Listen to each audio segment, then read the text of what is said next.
Hello, this is Catherine from Accelerated Reader, reading books for you. Today, I will be reading an excerpt from Crystal Frog and Waterlily Fairy, written by Delia Zorzoliu, illustrated by Carmina Achim. Before I begin reading, I would like to give a big thanks to the author for sending me this to read on my channel. In the description below, I've included links where you may find and purchase this book. Don't forget to like and subscribe. Prologue.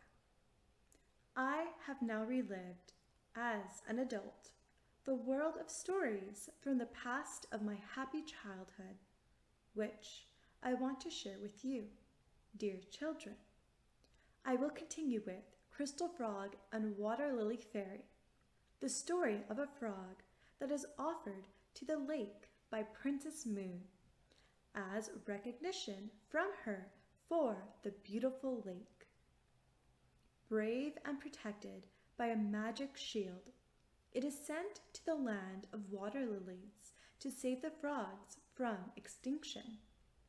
With the help of Waterlily Fairy, Crystal Frog must travel through 3 fairy tale lands to gather the enchanted dust of gold, onyx, and sapphire.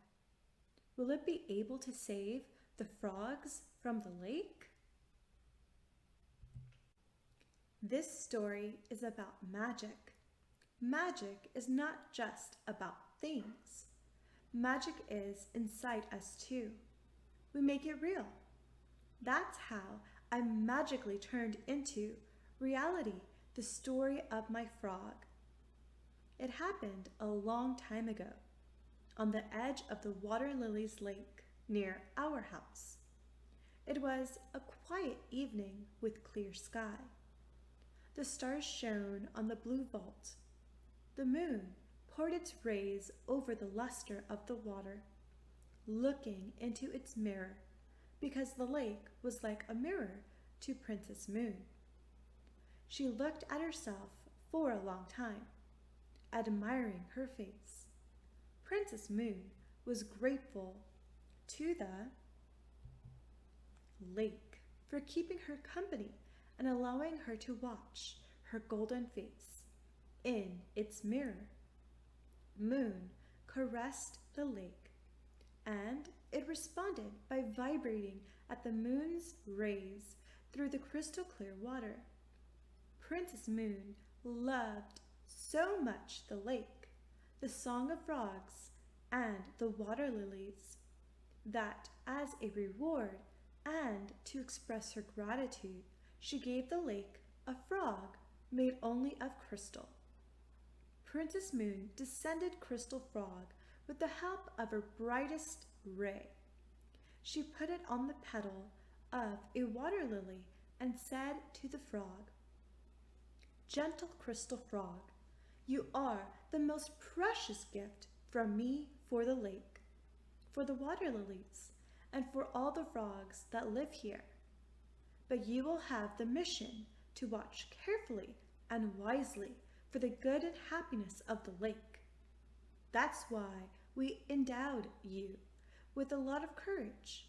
And before we say goodbye, I also offer you the magic of the star crystal, which will protect you from evil." Then Princess Moon retreated high into the sky, looking kindly and warmly at Crystal Frog, who waved her farewell from the water lily leaf. The wind blew lightly, moving the reed by the lake, and the song of the frogs resounded in the stillness of the evening, when everyone was asleep. Even I had gone to bed early. Crystal Frog had crept among the other frogs. Nobody knew about the land of water lilies until Dad starts the story. It was winter.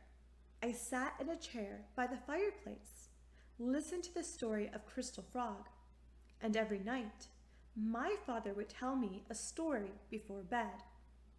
One night, something magical happened.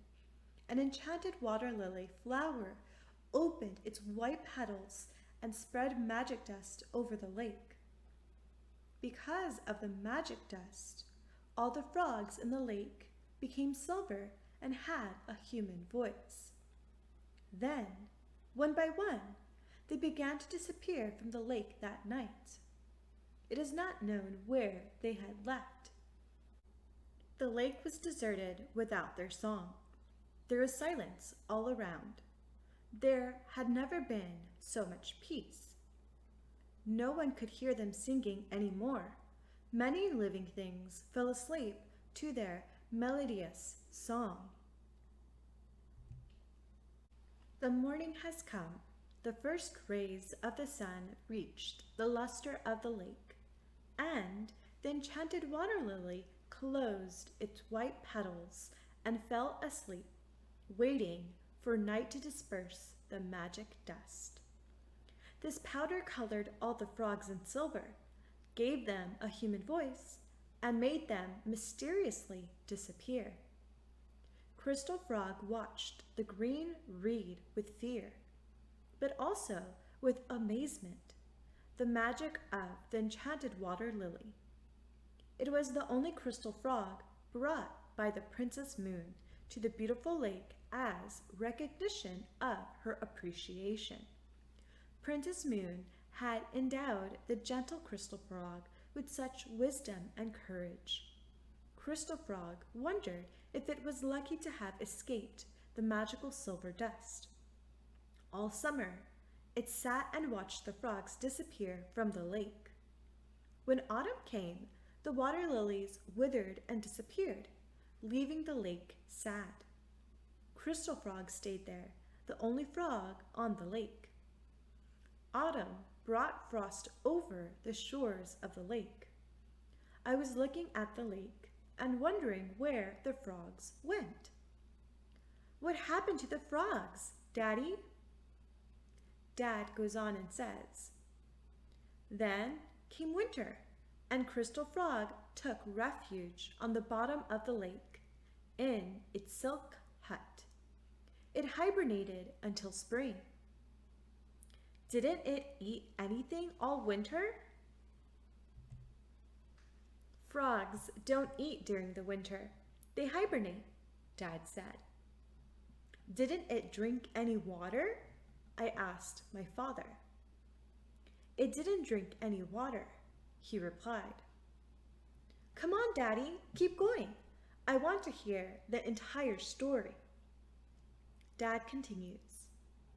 When spring came, Crystal Frog woke up. It left its silk hut and swam to the lake shore. It poked its head out of the lake, and when it opened its eyes, it saw the most beautiful place on earth. All the frogs on the lake were gathered there. It was a place only for them. The end. Thank you for listening. Don't forget to like and subscribe. In the description below, I've included links where you may find and purchase this book. Thank you again to the author for sending me this excerpt of the book to read on my channel.